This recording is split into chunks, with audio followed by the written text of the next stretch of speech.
Hi పిల్లలు, నేనొక చిన్న కథ చెబుతాను, వింటారా మరి? అదేంటంటే ఆ కథ పేరు మామిడి చెట్లు మాట్లాడితే. ఒక తోటలో చాలా మామిడి చెట్లు ఉన్నాయి. అవన్నీ గుత్తులు గుత్తులుగా కాయలు కాశాయి. ఉగాది కావడంతో అవన్నీ పండగ విషయాలే మాట్లాడుకోసాగాయి.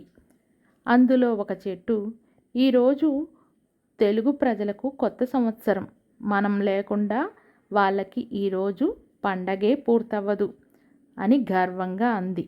అవును, మన ఆకులతో ఇల్లంతా తోరణాలు కట్టుకొని మన కాయలతో ఉగాది పచ్చడి చేసుకుంటారు అన్నాయి ఇంకొన్ని చెట్లు. కాసేపటికి కొంతమంది మనుషులు గుంపులు గుంపులుగా వచ్చి ఇష్టం వచ్చినట్లు మామిడికాయలు, ఆకులు కోసేసుకున్నారు. ఆ తర్వాత ఇంకొందరు వచ్చి ఏకంగా కొమ్మలని విరిచేశారు. అప్పటి వరకు పచ్చగా కలకల్లాడుతూ ఉన్న చెట్లు చాలా వరకు చూస్తుండగానే బోసిపోయాయి. కాసేపటికి అక్కడికి వచ్చిన తోటమాలితో, ఇక నుండి మాకు నీళ్లు పెట్టొద్దు, ఎరువులెయ్యొద్దు, మమ్మల్ని ఇలాగే వదిలేసేయ్. వచ్చిన వారంతా ఏమాత్రం బాధ్యత లేకుండా నచ్చినట్లుగా కొమ్మలు విరిచేశారు. నీళ్లు పెట్టకపోతే వచ్చే ఏడాదికి వాళ్లకు ఆకులు, మామిడికాయలు దొరకవు. అప్పుడు తెలుస్తుంది మా విలువ అన్నాయ చెట్లు. తోటమాలి నవ్వి, మీకు నీళ్లు పెట్టి జాగ్రత్తగా చూసుకోవడం నా బాధ్యత.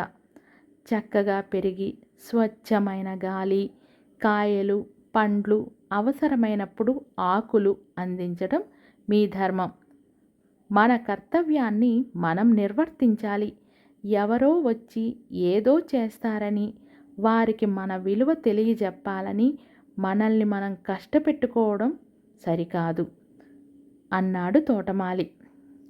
ఆ మాటలు విన్న చెట్లు, అయితే మాకు చక్కగా నీళ్లు పెట్టు, వచ్చే ఏడాదికి కూడా ఉగాదికి మామిడికాయలతో పాటు ఆకులు అందివ్వాలి కదా అన్నాయ మామిడి చెట్లు.